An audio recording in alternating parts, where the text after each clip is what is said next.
What's going on, everybody? On YouTube, Steve here with Rakin Profit, and we are hosting a green room show. Welcome to the show. From reselling to $500 a day with multiple income streams online with Nate McAllister. I'm Steve Rakin. You guys know who I am because it's my channel. But Chris, why don't you introduce yourself, and then we'll pass it over to our guest. What's going on, guys? I'm the Bonafide Hustler. I reside in Austin, Texas. I flip stuff I find from garage sales, estate sales, flea markets, pawn shops, swap meets, big box stores. I put on places like eBay, Amazon, Craigslist, my antique booth, consignment stores in town. One of the admins of thegreenroomuniversity.com. It's one of the links down below. But I'm curious to get to our guest immediately. We have Nate McAllister here from the entrepreneurialresource.com, and you're in for quite the treat today because this is a very unorthodox kind of profession or a way to make money. And so we're going to go through about 5 different things here, 5 different parts of this outline to kind of highlight some of the stuff that you can get into outside of reselling, or maybe reselling can lead up to this because that's what Nate has done. Nate, how are you doing today? I'm great, man. Thank you guys for having me on. I'm excited to talk about all the stuff I'm doing, and I'm excited that there's people that want to hear about it because I can talk about it all day. Yeah, it's gonna be fantastic. And are you in a rave right now, or what's going on behind you? Yeah, it's a tropical themed rave. Okay, this is DJ McAllister in the house, and this is his set behind you. These lights are for some. My wife's like obsessed with plants. She says we have 170 different plants now in the house. Wow! And I'm just taking her word on it. I think it's higher, but those lights feed the plants apparently. But I just like the way they make. I've heard about that. You know, there's some people out there, Rakin, that are drinking Brita water filters. You know, like filtration water. This dude's air is probably like more pure than like the Alps. He's got the freshest. Yeah, man, he's got so much oxygen coming in right now. He doesn't even have to take a breath for the rest of the show. That is true. So we're going to get to the content here in 1 second. We assume that we sound good, so help us out in the feed. Let us know where you're from as well. And if you are a Green Room member, go say hello and say you are a Green Room member. Now, you do have a blog, and it's called Entre Resource, kind of like entrepreneur and then resource, entrepreneurialresource.com, correct? Yeah. So I think that is also a motivation to anybody who's ever gotten hung up on a domain name. I have a terrible one, and I've made it work. everybody they're like, what, Entresource? Entire resource? Like that. Entre Resource. Yeah, I just believe that a lot of people search for stuff on Google now rather than typing it in. But yeah, it's Entre Resource. Like Entrepreneur Resources. It was a fail on a name, but so if someone goes to your blog, what are they going to find at entrepreneurialresource.com? Like, what's the main kind of like thing that you do over there? So I talk about all different ways to make money online. I'm absolutely 1000% passionate about the process. I actually started blogging back probably in 2014, 2015, and another blog called FBAtoday.com, and I started blogging about my journey on Amazon. And then I started to, that was when I knew nothing about Amazon. And just from day one, I just made people aware that like, I'm just a bozo who's learning how to, sell, and doesn't really know too much yet, but I want you guys to watch me learn. Right. So I think that's a great approach to get started. There's no point in pretending like you know something you don't. So it actually got to the point where my audience, I started to get traction with that. And then I ended up getting to the point where I was like, I realized I'm not just a reseller, I'm an entrepreneur, right? So reselling was kind of like my gateway into other stuff. So I kind of let FBA Today go to the side as far as the blog. And then I transitioned over to Entre Resource so I could talk about internet marketing and software development and different stuff that like article types that you would find on maybe entrepreneur.com, but everything there is written by me. I don't outsource my articles. I really enjoy writing there, and you'll find a bunch of different stuff just based on things that I'm doing, the tools that I'm using, some success stories that I've had, all types of stuff. I think there's like 100 some articles now. I flushed it out. I killed half of my articles, which we could do a whole show on that, I think. But yeah, so people find all types of stuff related to internet business and what I do. Okay. Why the quest on internet business? There's so many different ways to make money online, but like you really hone in on something that involves a laptop and you can go anywhere in the world, kind of like one of those things. Yeah, absolutely. Yeah. So me and my wife, I've got 2 young boys. We like to travel. We live in Ohio now, where the weather sucks, and we want to be able to have that freedom, right? So when I left my 9 to 5, I realized I was like, I don't want to be tied down. I want to be able to work from wherever I wanted to work, and I want to get paid for the work that I put in rather than the hours I put in. So I find that really the best way to do that is online. And I just feel like it's just a slap in the face to people that lived before to all the entrepreneurs that were around before the internet, right? That we have all these advantages, and we don't, if we weren't to take advantage of them, I feel like it's a shame. So I definitely every day I make sure that I take full advantage of the opportunities that we have as internet entrepreneurs. Okay, cool. So that's pretty much your story and how you kind of got started in this unorthodox world of entrepreneurship. Let's figure out how people can follow you besides that blog. Like, what other social media things do you have going on right now? If you wanna follow my Amazon side of things, so I'm not selling on Amazon like at any serious volume anymore. I still create tools and services for that niche. But I love that community. I love Amazon reselling just because I think that it is a great, it's easy to teach. So I keep a Facebook group called FBA Today. You can find that if you just type it into Facebook, you'll find the FBA Today, and go to the Facebook group, not the page. Ignore the page. And then I have another group called Micro Hustle. You can find that as well. I really like Facebook groups.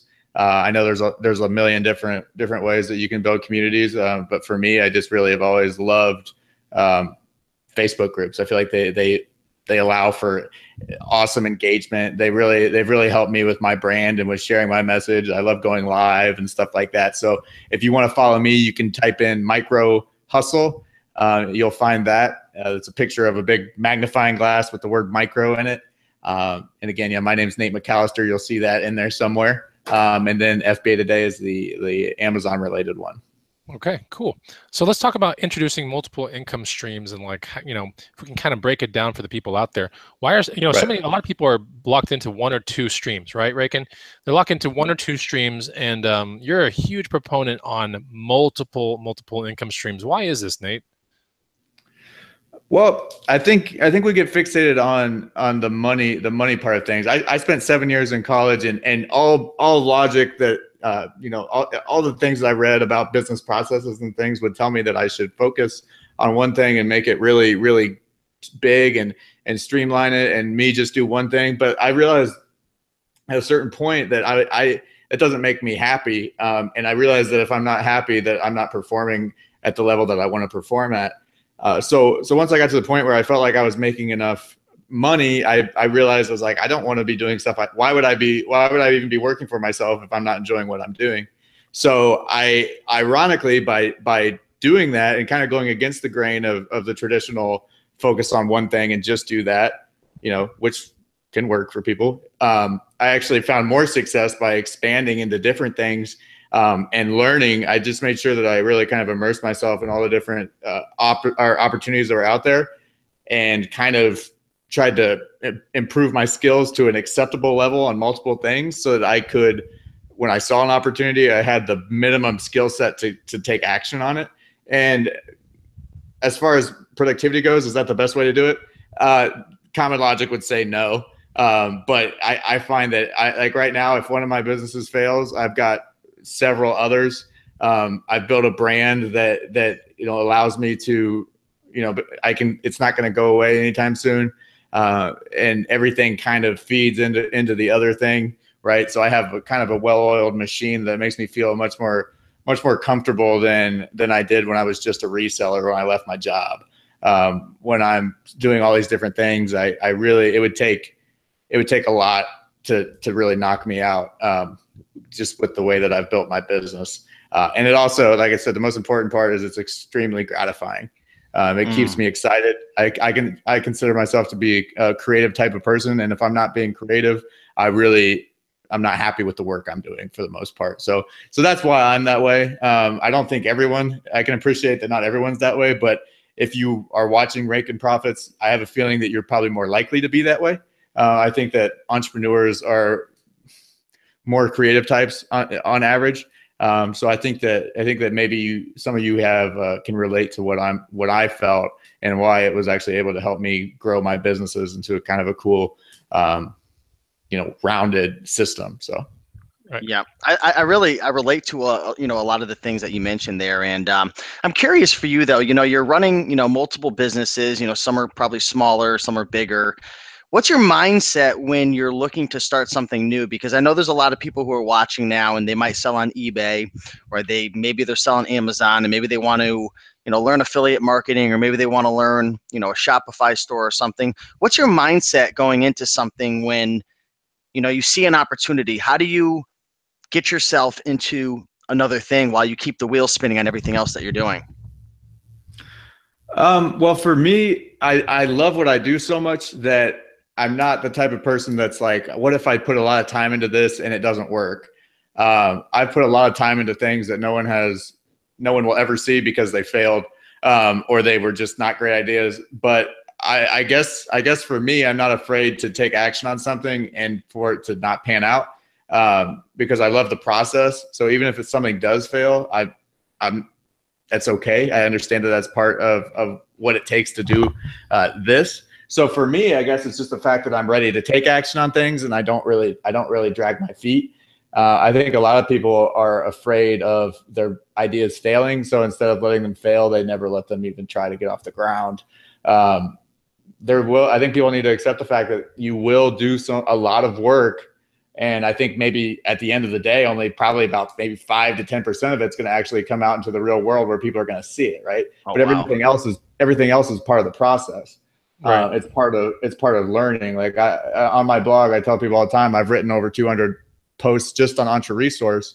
I've cut out about half of those, and then of those half, only about 15 get me most of my traffic, and then of those 15, about half of that make me all my affiliate sales. Now, am I upset that I wrote those 200? Not at all, because it helped me find my voice. It helped me develop my skills as a writer and as a speaker. And I think writing and speaking really go hand in hand. When you can articulate your thoughts, you can also speak them more clearly. So it's all part of the process. And so for me, I'm just ready at all times to take action. And another part of it is I'm continually learning. So I think that also puts me in a position where I might be more inspired than other people, because I'm kind of more aware of opportunities because I've learned about how other people are doing them. So like when I learn about stuff like, let's say, email marketing or Facebook ads, when I see a product, I can look at it in a different way, and I can think to myself, okay, I could make money by, or I could see something and think, that's not, somebody else tried that and it didn't work. But then I could see it as, okay, if they ran Facebook ads like a certain way, they could have done it better. Or if maybe this other business failed because they weren't sending emails in the right way, or they didn't have an email. There's just all different types of things that you start to, the more you learn, the more you see, the more opportunities you see. So even though some people will specialize and they'll be like the Facebook ads guy or the email marketing guy or whatever, I found that by kind of knowing about all of it, you start to see things differently, and you start to see opportunities everywhere you look. So I recommend that everybody, number one, whatever you're doing, action is most important, but then you also have to be continually learning. Even if what you're learning isn't something that you're going to actually, might not be the end game, right? It's all seems to be part of the creative process, and you have to kind of, for me, I kind of overlearn, and then it all ends up, again, comes down to like most of the stuff that you do isn't gonna be what makes the results. It's the same with learning, right? But maybe just that one thing that you learned could end up making you, tens of thousands of dollars. It's just part of continually feeding that, and continually learning and continually having that mindset that you're going to take action. Right. And let me ask to feed something real quick while we're on that subject, because it's a really good subject. So the people in the feed, like, what's one thing that you want to do, like, you want to learn, like something new that you want to learn, and tell me one thing that you've done to start that action. Like, I think that's really important. And if you haven't started, that's okay too. That's what this show is all about. The show is all about getting people that have been there, and they get around it somehow. So let's talk about, you're about to crack into a new business, Nate, and I want to see the people in the feed, their responses too, but you're about to crack into a new business. Do you prefer research, like straight up research, late at night, just fun stuff on the phone, courses, videos, podcast, mentorship, or actual straight up coaching? Probably the most expensive one out of all of them. But how do you kind of learn like about something new? Everyone's got their ways, right? Like, what is your way, Nate? So I guess I'm in a different situation because I'm at the point now where I'll spend as much money as I can on my own self-education. But when I started, it wasn't like that. And I know most of the people watching, probably not everybody is like, yesterday, I think I bought 2 courses and I think I spent like maybe $1,000 between the 2. And it was just a few hours of content. But for me, my thought is if I can just learn one thing from this, I'm going to pay itself off so many times over because my business is kind of operating at scale now. So like for me to learn one thing about email marketing that makes me 10 more sales, it pays itself off. So that's crazy. That's an awesome thing because I'm a junkie, like when it comes to learning stuff. So I get this little endorphin rush when I buy a course or something. It's pretty dorky, but that's how I think people can relate to that. But as far as number one, most important thing is take the action, right? I mean, I tell all my students, I have a group called, I have a private group of micro hustle members, and I tell them about Facebook ads. I say, this is what I want you to do to learn Facebook ads. I want you to start running ads. Just run an ad for, come up with what you would want to run an ad for. Start running that ad for $5. Run it and don't stop it. I said, you're going to hemorrhage money. You're not going to make any money at first. If you do, you need to start teaching the course because I really doubt you'll make money right away. And I said, I don't want you to run it and then pump the brakes when you don't make money. I said, I want you to run it until you figure it out, until you get to the point where you stop losing money. Because that's when you really learn, is when you actually put a little bit of skin in the game and actually, like, I tell them, like, let the boat start sinking and you got to learn how to fix it. And that's really the best way to learn, especially once you start getting to the point where real dollars are on the line. To me, that's my favorite way, is to take action like that. But also you got to combine that with a good amount of book learning and video learning, like watching Steve's videos. There's so much stuff available on YouTube. I like paid courses because there's also a lot of stuff, like not everybody's like Steve that has quality content. Some of it's garbage, or it might be misleading. So I kind of like paying for stuff when I can, or like there's a few people that I really trust on YouTube. Like you guys can obviously trust Rake and Profits, but there's some stuff that like it could be bad info, or it could be a little bit misleading, or it could be, the goal could be to sell you something that's, not really relevant to you. So it's a combination of mostly action and then book learning. But and people, it's organized too, right, Nate? A course is organized, right. And that's good too. That's a huge piece of the puzzle, correct? Right. And a lot of people are like, why would you pay for a course when you can find all that stuff online? I'm like, well, you can, but this is organized, and it's also, it's logically, time. It's logically organized, and all the information is built for, from the same trusted source. So like if I buy something from Russell Brunson, I know that all of that is Russell Brunson certified stuff. Where if I just watch every video on sales funnels on YouTube, I'm going to have to filter out between that like 20% of crap content. And then you can't really, it's just best. I like to pay when I can, but also there's so much great stuff on YouTube. I mean, watch all of Steve's videos, Googling things, watching other people, going in forums and engaging, it's just, there's a lot of great ways to learn, but the important thing is that you do keep learning in some way.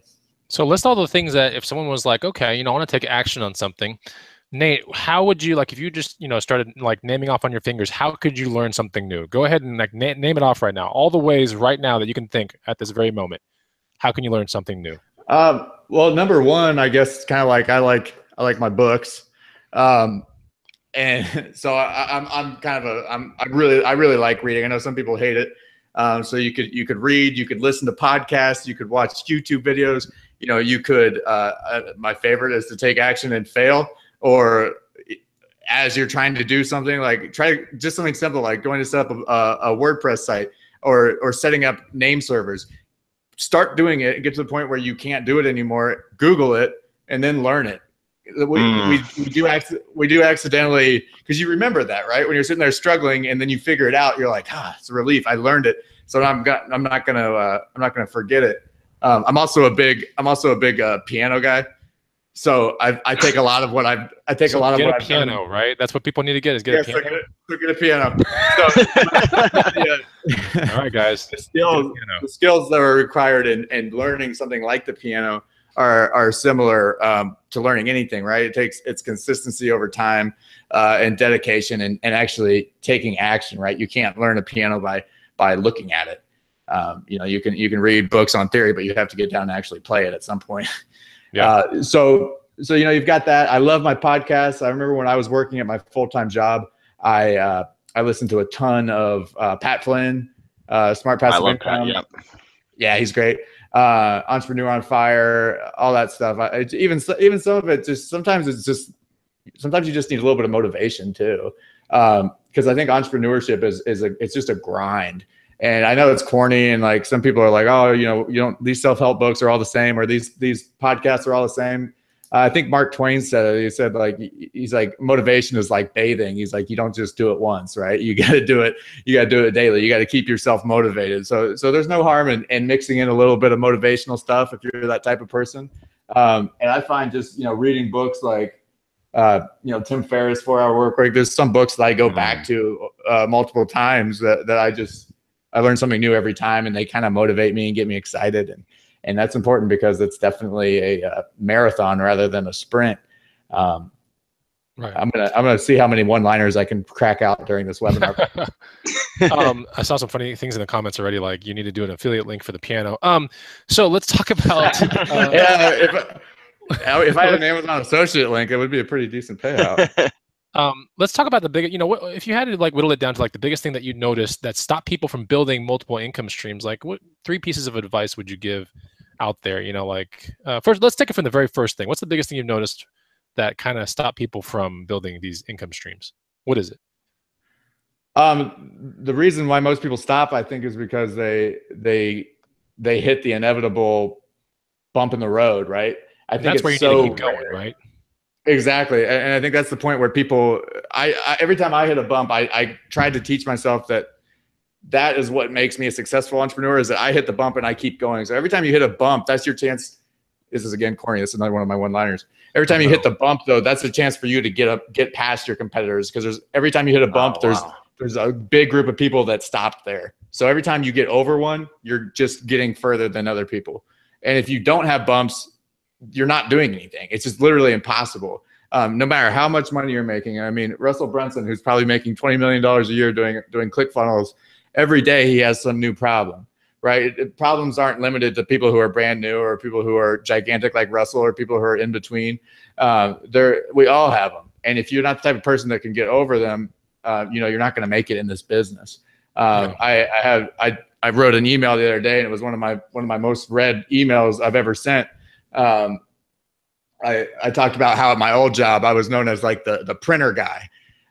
People would always come to me and ask me to fix their printer. They would ask me to install their printers and stuff like that. And then everybody was like, yeah, Nate knows printers really well. He knows printers. And I said, I don't know printers. I just know Google. And I know that I was like, I know that the printer needs to be installed, and I know that it's not broken, and I know that it can be installed. So I decided, that I should have pretended like I didn't know, because it ended up taking a lot of my life away at my job. Because every time somebody's printer went down, I had to fix it, because I was the only one that knew printers. But that's how entrepreneurship is. You have to be that person that knows that it can be figured out, it can be done, and then you see it through, and be the printer guy. Yeah, I like the analogy on the bumps of the road kind of thing. I actually showed Rakin today. One of my private label products is going to be like the assembling of 3 things that I have to order from different parts, right? Some comes from the US, some comes from the Orient. And today I showed Rakin one piece of the private label product. And the funny thing is, Rakin, there was at least 10 or 15 bumps in the road to get to that one piece. Mm-hmm. And some of those bumps, they can get to you. I mean, they can get to you and you're like, why? Like communication barriers, you're dealing with the Orient. There's all kinds of weird stuff and they're not hearing you out. But like he said, if I didn't sit there and I didn't just keep going and see, I don't know, let's go one question further. And like, how do you keep the goal fresh in your head? Like how, someone that wants to do start multiple income streams, and let's say they want to start something simple like affiliate marketing. How do you keep a goal fresh in your head so that these bumps don't cost you or kick you out? So I'll be honest. I think I have a bit of an unfair advantage, because I don't know if you guys, we were talking about expert secrets earlier. There's a part in the book where Russell talks about it's hard to sell people on something that like requires them to do work. Like people want to buy something that like kind of justifies why the old way didn't work. And so it's something that's easier, right? Because most people lack motivation. And I'm kind of blessed with the fact that I have a copious amount of motivation, and I don't really lose it. And I'm pretty lucky that I don't really have that problem at all. And then I've got. You got to catch that, man, when it comes in. We need an affiliate link for that basketball. We need an affiliate link for that kid. I've got one. Sorry. Well, Steve, let me ask you this question while you're on the show, because we're going to get to part 3 in 1 second here. But like, how do you keep a goal fresh in your head? Because you're actually developing something right now, and this is a massive project. How do you keep this thing, going? I know you got bumps in the road, dude. Yeah, I know the exact answer. For me, it's taking action every single day, even if it's just improving 1% or doing one thing. It's when I stop taking action for an extended period of time, other things catch my eye, and I'm sure you can relate to that, Nate. You know the what's it called? Shiny object syndrome. Like if you're not taking action on something and you're not like immersing yourself into it, educating yourself, like taking action is the biggest thing for me. So once I start moving, man, like I'm unstoppable. But once I stop taking action, it's easy for me to get pulled away. I don't know if you deal with the same thing, Nate. Oh yeah, for sure. And I tell people all the time that I kind of succeed in spite of myself in that regards, because I do follow things that I do fall into the shiny object syndrome. I take a lot of action, so I kind of put myself deep into things. So it's almost to the point where I put in so much work up front. Can I help you? Peekaboo. So I think that, honestly, like the person that fails the most wins. Like that's kind of just like the way I think about it. When you take action, you're willing to go, I'm either going to win or lose.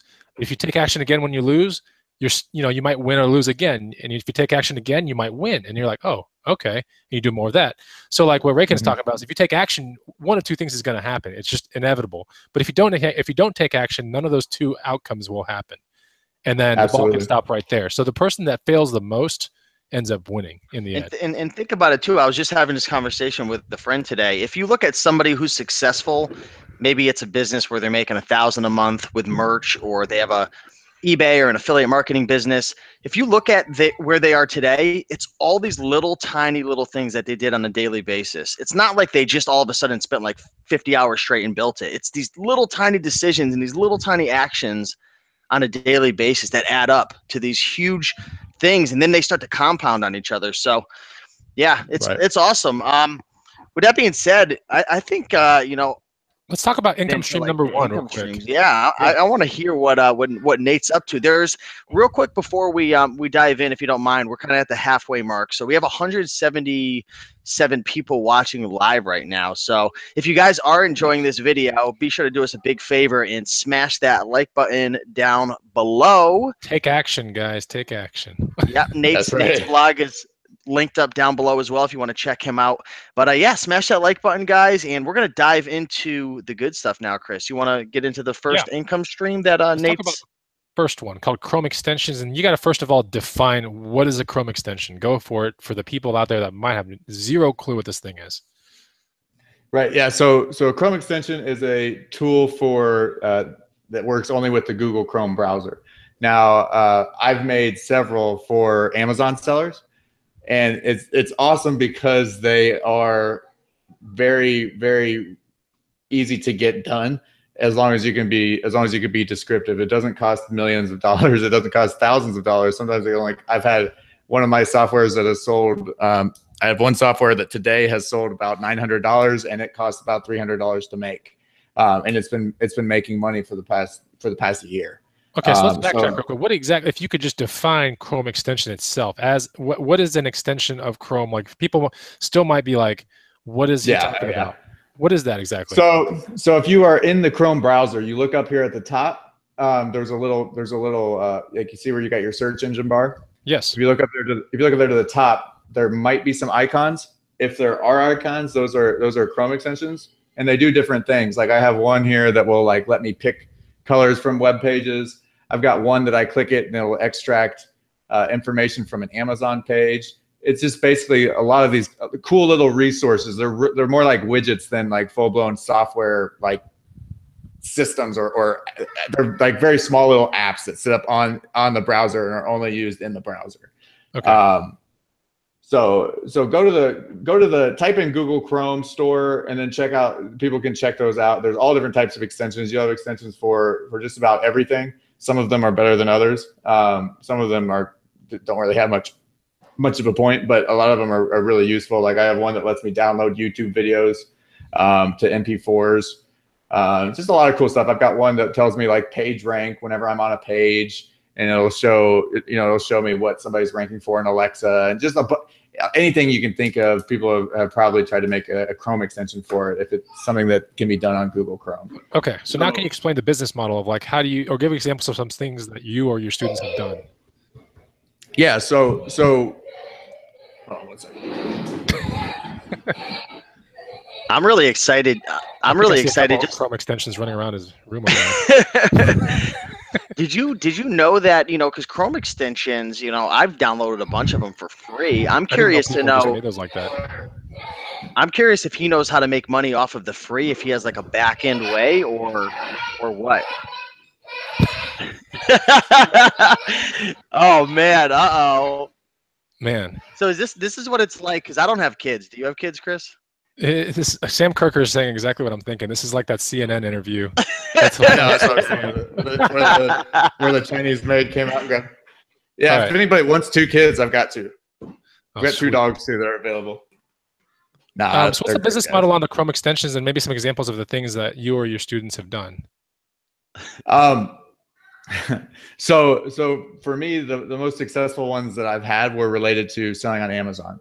There's something called online arbitrage, right? You guys, I'm sure, know about online arbitrage. You find products from third-party sites and you buy them at low prices and then you sell them. And one of the tools I made allows you to extract products from Amazon and then run them through a tool called tactical arbitrage. And you're able to, are you kidding me? I think it's Ring Around the Rosie going on right now. Sawyer, come on, please. Don't. Oh my God. Where my wife's at. This doesn't happen at a regular. It's all good, man. We can hold down the show for a couple of minutes if you got to tuck them in or anything, man. It's all good. Tuck them in, right? No. Brooks, you gotta go. We'll go find your mom. We gotta go to bed. Yeah. This is a different one too. All right, yeah, we'll go with it. But yeah, so one that I had, it helps you find products from third-party sites, and then you can do basically the arbitrage process, find items that you can sell at a profit on Amazon.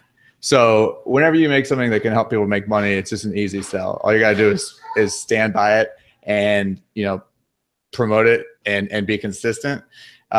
And eventually people really start to find it. And for me, I was lucky that I have a large group and following. So whenever I do have an extension, we're able to sell it pretty quickly. And then also with my group being the size it is, if somebody else has one that's related to my group, I can sell it as well.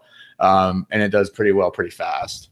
So as long as the extension helps in some way, right? It doesn't have to make someone money. It could just shorten time or, you know, right? I mean, as long as it helps, that's what really makes some of these extensions sell for more than others, right? Or more popular than others, right? Right. So it's just has to make somebody's life easier, make them money, save them money, or save them time. So for me, I always like to, since I came from Amazon, I knew the things that I wanted to make more money. So I made those things. And it's very easy. It's easy to get. I tell people all the time that if I were to sell you a jet ski, I've got to convince you that, oh, you're going to get all this value out of it. You're going to love it. You're going to have fun. You're going to use it every weekend, and it's going to be worth $4,000. But if I sell you a tool, I can say, look, this is a $200 tool. If you use it I tell people all the time, I say, I want you to use it for a week and then actually use it and tell me if you don't make your money back, come and I'll give you your money back. And when the tool does what it's supposed to do, it's just an easy sell. I like tools like that even more than things that say that they save you time or make your life a little bit easier, just because money is so much easier to quantify. You can quantify time and stuff, but people love buying the tools like my big one is Storefront Stalker Pro, which helps people, again, find products to sell on Amazon. But I don't get a lot of refunds on that because once people actually use it, they make money with it. And that's really what helps, it sell every day. Because you start to get kind of to a tipping point where you start to get a lot of word of mouth. And it kind of goes from there. So I really like doing things that help other people make money, but there's also, everybody can't be in that business. I mean, it's not for, there's other ways to do extensions and apps and stuff that make money, or, help people save time, energy, or make their lives better. So I just prefer to go with ones that I can quantify by helping people make money. It's just my model. You can only do so many at a time. So there's no harm in focusing on, a specific area. Let me ask you, because some people are asking, picking up the pace is asking, does Nate, I don't know if you mentioned this already, but does Nate write the extensions or does he outsource the programming? That's a really good question. I don't know how to code literally at all. I barely know how to do like the HTML for my blog posts. What the best way to outsource or to do, you just don't need to know how to code anymore.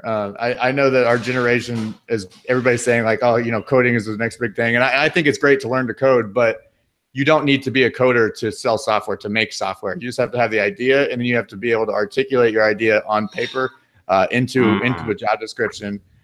So I actually have, I don't have it up. I have it. If you join my Micro Hustle Facebook group, it's actually in there, I believe, in the files. There's a software worksheet that I actually give to some people in my private masterminds and stuff, where they actually will fill out like the best thing that I think is to give examples. So I'll say, I like the way that Google, or, I like the way that this search engine looks. I like the way that this tool, I like the browser bar. I like the speed of this one. I like the functionality of it. So I'll actually put together different pieces of different tools, and I'll be able to give my developer, who I'll get somebody in the Ukraine. Usually I like to go to the Ukraine. They've never let me down. So let's take it for one step. Like, so you have a great idea. Let's like, you got an idea, and as long as you said you can articulate it or at least transcribe it somehow on a job description, you can get this thing at least started, right? Where would you go to, start that whole process? Is there a certain site that you're like, yeah, this is where coders are just kind of waiting for jobs? Where would you go for that? So I go to Upwork. There's so many that's different like the big channels. one that a lot of people do. Yeah. Yeah, it's the big one. And there's nothing, I can't say there's anything wrong with like freelancer.com or any of those. It's just, you only need one developer, and as long as you should always have a lot of applicants. So until I get to the point where like no one on Upwork is applying for my jobs, I'm not going to go off of Upwork. Where do you draw the line though? Like with the money that you spend on some of these things, like where do you go? Okay, I'm gonna do what? You start kind of think like, I'm gonna do $1,000 into this job and see if it pays me free. Like what's going on in your head when you start writing out the job description, or you get an idea for one of these Chrome extensions? It's important to have kind of a launch plan, because I've paid for tools in the past that were like beyond me. Like they were in niches that I wasn't in, and I didn't really have a launch plan for them. And they weren't failures, but they weren't huge successes. So I always like to think of, how do I see this being launched? And usually for people, the best way to do it is a JV partnership. I don't want to digress too much. The question was, how do I know, if I'm going to go in on something? But I can usually tell beforehand how many I'm going to sell. And I'm lucky because I've sold so many that I really know that, just because I can kind of anticipate, because I tell people all the time that your best future buyers are your past buyers. And I have a pool of past buyers. So when I have another tool that's similar to that, that's just as quality, and I know is going to help them in the same way, I can really assume. And then once I know what I'm going to price it at, I can really go in and decide like, all right, this is definitely worth like $1,000 to me to pay, because I know that I can at least make 10 on it or something like that. So for me, I have that advantage of having done it a few times and also having a list of past buyers. But if you're not like that, which most people aren't, you can always find somebody. Like there was a guy in my private Micro Hustle group who launched a tool 2 weeks ago, and he and I were JV partners on it, and it did $20,000 in one day. and he just absolutely crushed. It was his first extension. He had no audience, but he used that joint partnership. So I promoted it because it was right down my alley for my audience, right? So you know, there's ways to expedite the success of a tool without actually having your own audience. But for me, I didn't really know that when I started, so I built my audience, which was a good thing. Yeah, it's good. It's good to have one, but just because you don't have an audience doesn't mean you should not pay to get a tool made or something. There's other ways to make money. If you have a good idea, you can find somebody who will help you launch it. Okay, let's drop that blog post again. So you got a blog. Sorry, you have a blog, and it's entreresource.com. Am I right about that?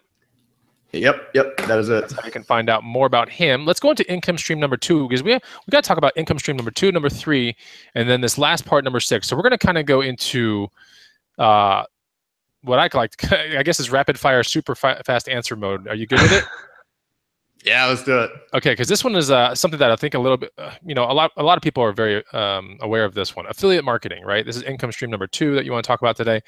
How do you define affiliate marketing? Go for it in a gist. So affiliate marketing is, you know, you're leveraging your credibility to sell somebody else's product, and then you get paid because you're helping them get exposure. And it's like when we sell on Amazon, we are leveraging Amazon's brand trust to sell our third-party products.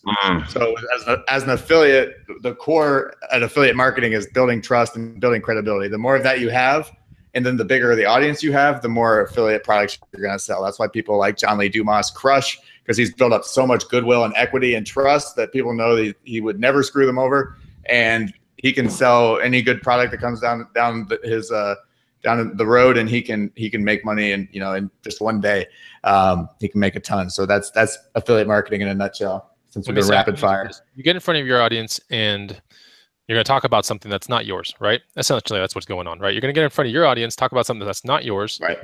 Do you first go through the product a whole lot, make sure it lines up perfectly? I mean, how intensive do you get into this product and go, okay, this really lines up with my audience. I like this. I like the person. What do you kind of do? Or do you kind of just go, oh man, like this thing's going to pay out like, you know, $500 a head here, you know? Yeah. So yeah, that's definitely can't look at the payout as the reason. And it's good to promote just good. It's good to get in the habit of just promoting good things, whether it's an affiliate or not. That way people understand that, you know, your best interest is serving your audience. So you have to never lose sight of that. So a good affiliate marketer doesn't lose empathy for their audience. They don't get blinded by every single move they do is related to money somehow.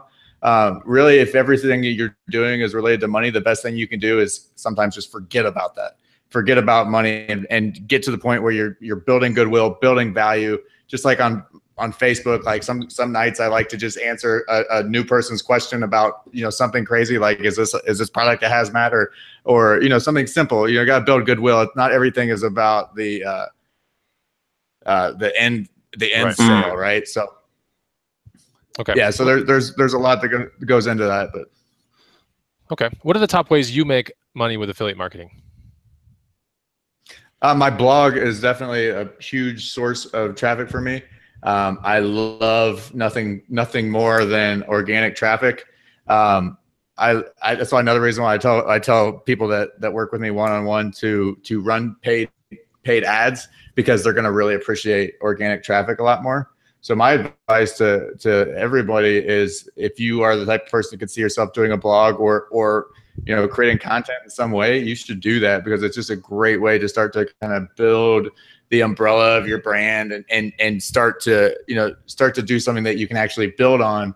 And then also, if you have that organic traffic, posts that make me good money while I'm sleeping, because I'm organically ranking for them, and you know, I'm able to just, I don't pay for that traffic. But once the people get to the page, if the blog posts are written properly, you know, you will convert a certain number of them to buyers. Okay, so that it's important to like note Rakin, right? That, you know, an audience can be created through a blog, through a YouTube channel, right? Through many ways, right? And you know, more specifically, he's got a different angle than Rakin, for example, right? Rakin, you got a YouTube channel that you've spent, you know, so many hours in the past 4 years building, you know, and people have trust in Rakin. and people have trust with his blog over here, Nate's blog. So how else can someone kind of build a following or an email list or something like that? Nate, can you answer that question? Outside of a blog and maybe a YouTube channel, how else? Could we talk Instagram or other things like that maybe? There's definitely other ways. I tell people that you can do so many different things. The things that I do aren't going to work for everybody. Anything that you can do that's going to provide people value and build goodwill and establish yourself as somebody who's trustworthy, provides valuable information. It doesn't matter if you're doing that on the side of the road and you're getting people, or if you're doing it on Instagram, Facebook, YouTube. It's about maximizing the value and goodwill that you can with people, and then everything else kind of comes from there. I like blogging and Facebook because that stuff stays. It doesn't just disappear. Especially with a blog. A blog is going to rank, like I said, in Google, so people are going to see that all the time. But whatever gets you in front of people and lets you provide the most value is the channel that you should be on. Yeah, and Instagram does this kind of stuff with influencers. They do it with how do they call it? There's another name for it too, but it's not really affiliate. There's another name for it. There's influencers is kind of like the name that Gary Vee uses with Instagram. When you get someone else to endorse your product, right? Right. Decent following, or sometimes not even a decent following. Someone believes in it. They're like, I'd like to rep your product. So you give them some of your product for free or something like that, with the hopes of making more in the back end. So okay, let's talk about top mistakes to avoid. Like if someone wants to get into affiliate marketing, you're like, all right, this is definitely something you don't want to be doing. What are like top mistakes of people that get into affiliate marketing but they do the wrong thing and then they're screwed? Like, what is it? I realized that I kind of skipped over the question that you asked. I went on a tangent. But as far as affiliate marketing mistakes, I think some people make the mistake of, and this should have been part of that answer, they promote the thing that just makes money or that has a big attractive payout rather than the thing that is best fit for their audience, or they promote things that they don't use. I'm in a group of ClickFunnels affiliates. I love ClickFunnels. They're one of my big affiliates. I had posted something and people started PMing me, asking me for ClickFunnels advice. And I was really shocked at how many people, I said, so what's your experience with ClickFunnels? I mean, what do you think is good about it that you would use as selling points? They go, well, I don't use it. I said, what? Oh, wow. So you don't use it. I said, why are you promoting it? Right. And not only from the fact that that's like, I mean, it could be a really bad product. So that's like, not only is it unethical in my opinion, but it's also, how the heck can you even sell something if you don't know what's good or bad about it? You have to know the tools inside and out. So I sell people stuff for Amazon, even though I'm not a gigantic seller. I am in the game enough that I understand what the needs are, and I keep empathy for the audience. So, the big mistake people make is they start to see the dollar signs rather than keeping that empathy with their audience, and that's really unfortunate. That's why most people fail, because they start promoting the dollars as opposed to the quality. And all it takes is one time, right? Where, you promote something and it hurts your audience or it doesn't work, and then they'll never trust you again. And then they'll even stop watching your content, because who's going to watch a video or read a blog from someone that they don't like? So that's huge, man. I'm glad you mentioned that. Yeah. So success as an affiliate marketer really is exponential, because you continually build goodwill, and you continually, you're consistent. And it starts to show. The more it shows, the more success you'll have. But like the second that you don't, I mean, you can lose it. And that's why most people don't make it, because at some point they screw up. They lose track of why people bought from them in the first place, and they just start promoting things for the heck of it, and then it ends up hurting them. Yeah, there's some really good comments in here. Raiden Stone saying, I love your show, guys. This talk show has helped me extremely. You guys motivate me. That's awesome. Clearing clutter for clarity. Definitely promote only the things that you like. So we're having a really good conversation here with Nate. You can find him at www.entrepreneurialresource.com. That's his blog. Definitely go check him out. This leads us to income stream number 3, and hopefully we get a little bit of time for part 6. But income stream number 3, so let's kind of, let's quickly go through this one real quick. Can you talk a little bit about your software business? That seems like way over the head of a lot of resellers, but let's kind of bring it down to ground level. Can you talk a little bit about this software business of yours? So the software and the Chrome extensions are kind of going hand in hand. So with software, it's there's some bigger things, like I don't know if you guys it's not my software, but are you familiar with tactical arbitrage? That's something that I help bring. Yep. I help bring that to market. I'm their biggest affiliate, and then as far as other softwares, it's mostly Chrome extensions. So I apologize, I didn't get into that more. But software for me is typically Chrome extensions and sometimes WordPress plugins. I have experimented a little bit with other apps, but most of my success has come from Chrome extensions so far. Okay. So if you had to look at your revenue pie every year, like would Chrome extensions represent a pretty big piece of that revenue pie? Yeah. So definitely about probably about half. Yeah. Okay. So it's a big thing, right? Yeah. It's a good amount. Are you constantly thinking about the next one that you're about to create or outsource or any of that kind of stuff? Is that always going on through your head? I'm always open to it, but I usually am considering how can I make the current ones better, or how can I sell more? Because it's so often we're barely scratching the surface with how many people. Like I was really disappointed because I had a software that I had released, and I realized that my audience didn't understand why it was so great, or why I thought it was so great. I assumed that they knew why it was good, and I realized that I was missing a lot of sales because I was focusing on the next thing rather than wow, interesting, explaining that better and marketing it better. So I think a lot of people end up, you never made the wheel in the first place, right? Yeah, a lot of people. I see a lot of people there's a lot of people, like I consider myself to be kind of a creator. There's people that create things and then they're so excited to go create the next thing that they forget to really optimize the last thing. Which advice. Yeah, it takes a little bit of discipline to stay with that. And then so I don't actively I don't sit down and write down. I don't sit down and try to think of extensions, right?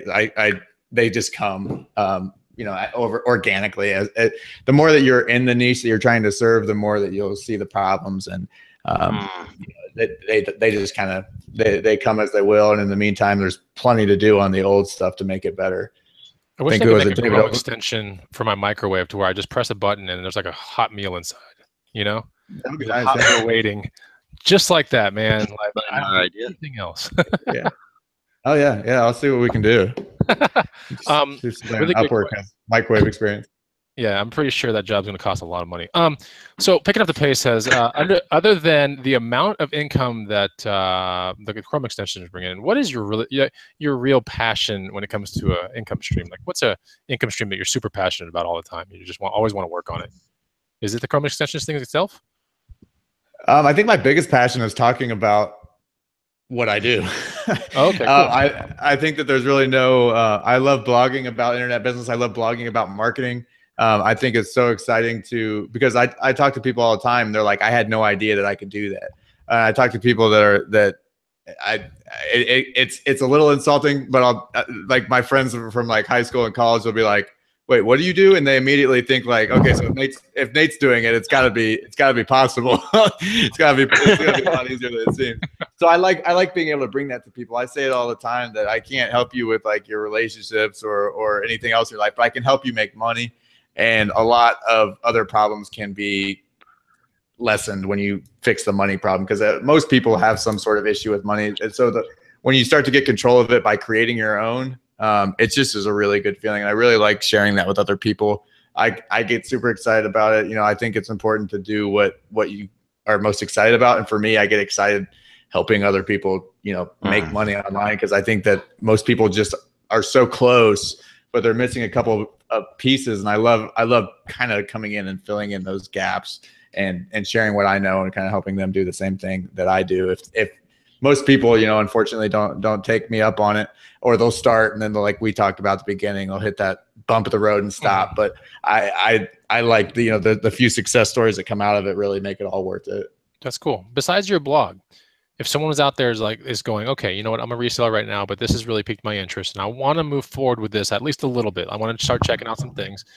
Besides your blog, what's the number one place these people should be going to? Is it a podcast? Is it a YouTube channel? Is it a book to read? Like, what's one direction you're going to point them to? You're like, this is where you start. This is a great place to start. Oh, it's a good question.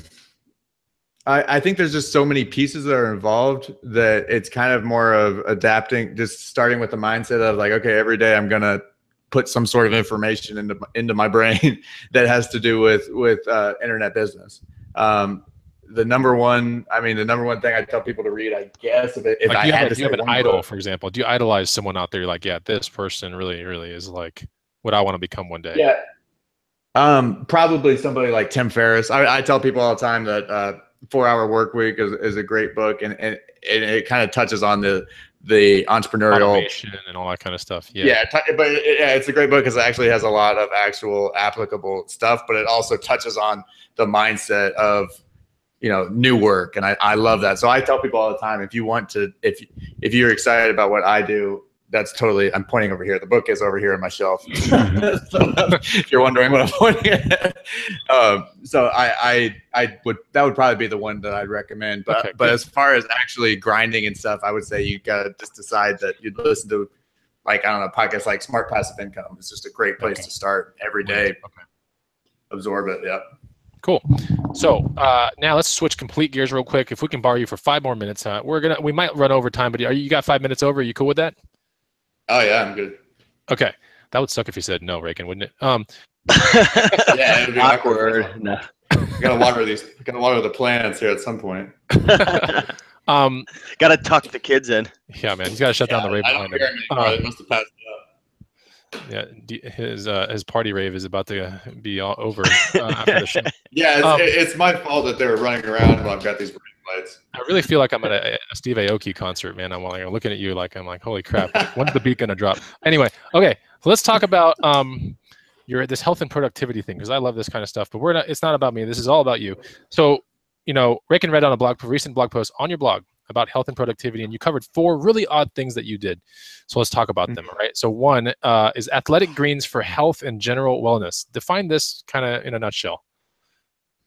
So I like athletic greens, and one of the things is again, what is athletic greens? Sorry, what is athletic greens? It's just a green drink. Like I always try to be healthy. I'm really like not much more healthy than I don't eat much more healthy than other people, but I like athletic greens because I kind of feel like if I did nothing else healthy today, at least I put some nutrients in my body first thing.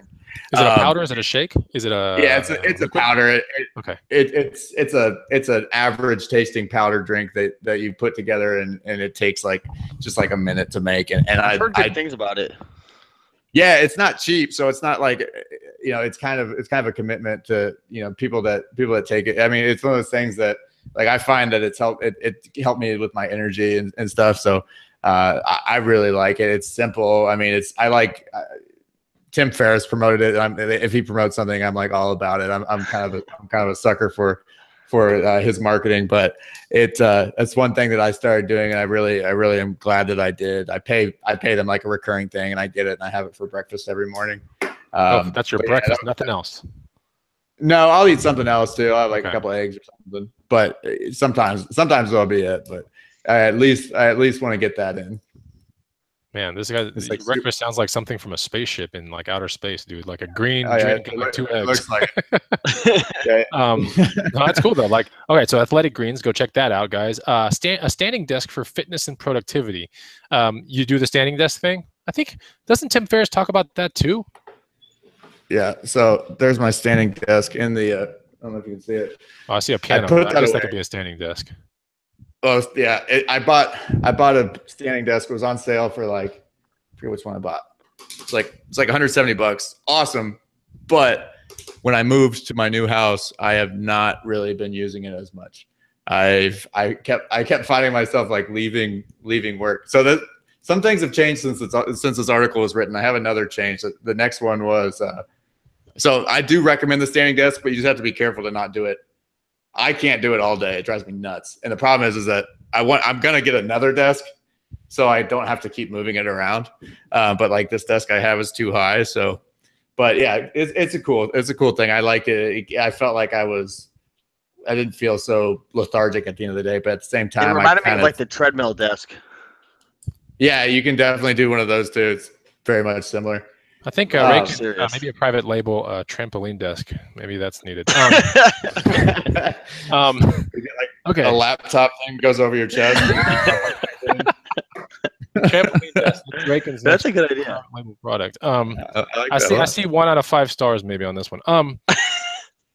Bulletproof coffee. Okay, I've heard this from. I know Ferris is on this one, right? Or is it Rogan? He's into bulletproof tea. It's like it's kind of like a tongue-in-cheek thing. He doesn't do the bullet. I know I'm sure he's tried it because he's tried everything. Like he literally. Isn't bulletproof coffee the term of coffee with butter in it? Is that true or no? Or is that something else? Bulletproof coffee is actually a brand. Okay. It's like that was like the brand that kind of started all. Now, since this article came out, I have 180 degrees changed my stance on it because I made myself so sick because the butter and there's nothing wrong with like I was loving it. I was feeling good, but I left out the ghee, which is the grass-fed butter. And it says you don't have to refrigerate it, right? But I was like using the same spoon, and I cross-contaminated it somehow, and I made myself so sick. And you know when you get sick, when you get sick off of something, and then like you think about it, and you're like, you never have it again, yeah. Yeah, like literally, like we need to change the topic because like I'm gonna barf talking about bulletproof coffee right now. It was great at the time.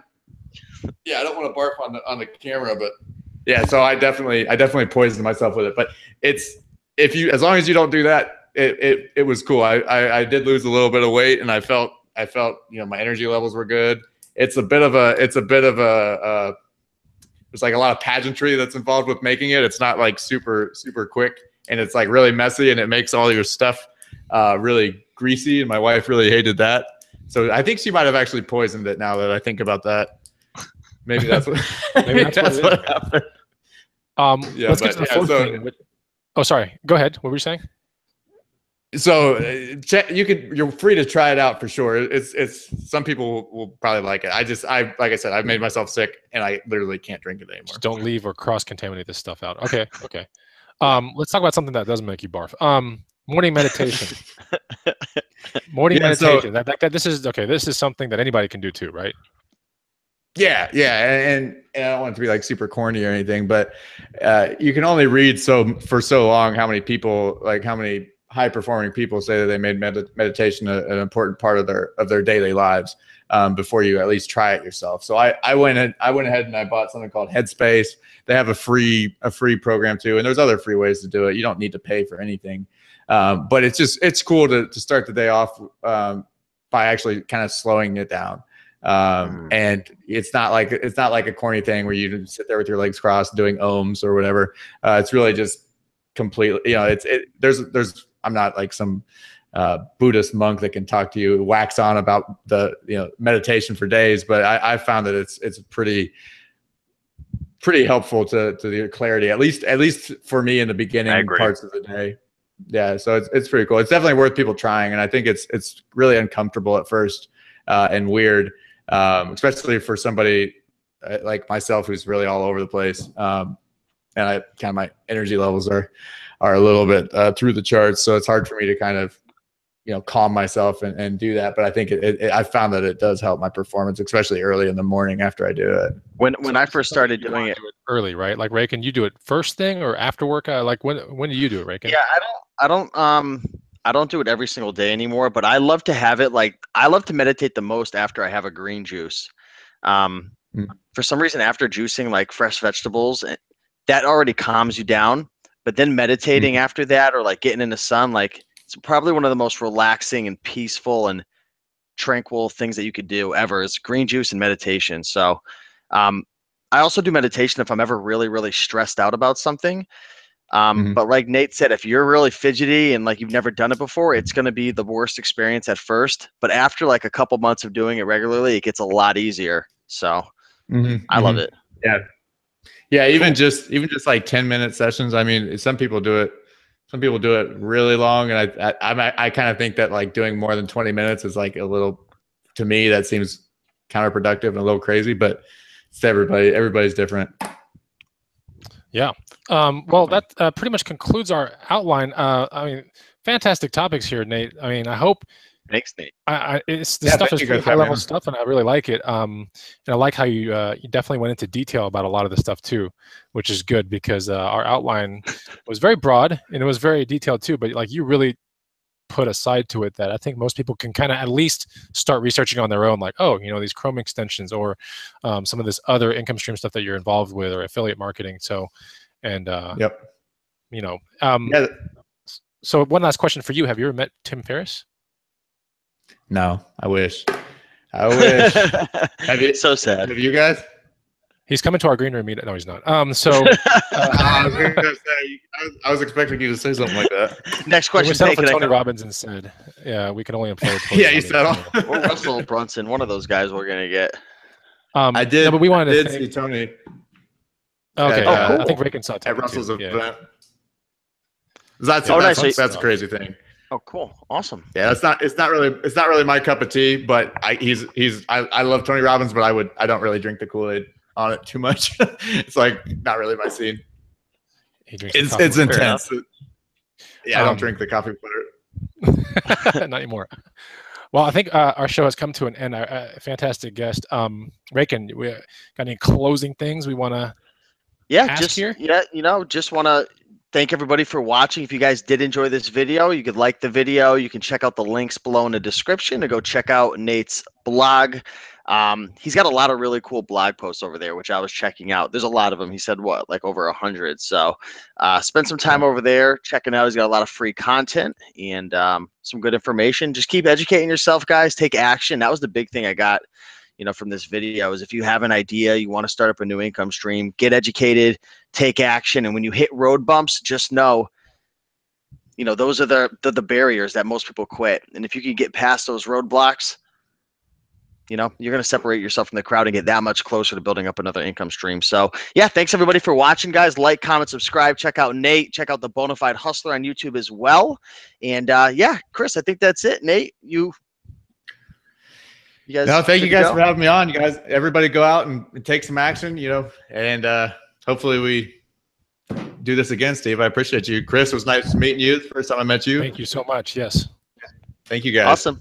All right. Yep. Thanks, Nate. Thanks, Chris, for coming on. And we will see you guys in the next show next Wednesday on Chris's channel. Until then, guys, peace out and have yourselves a great night. Thanks for watching.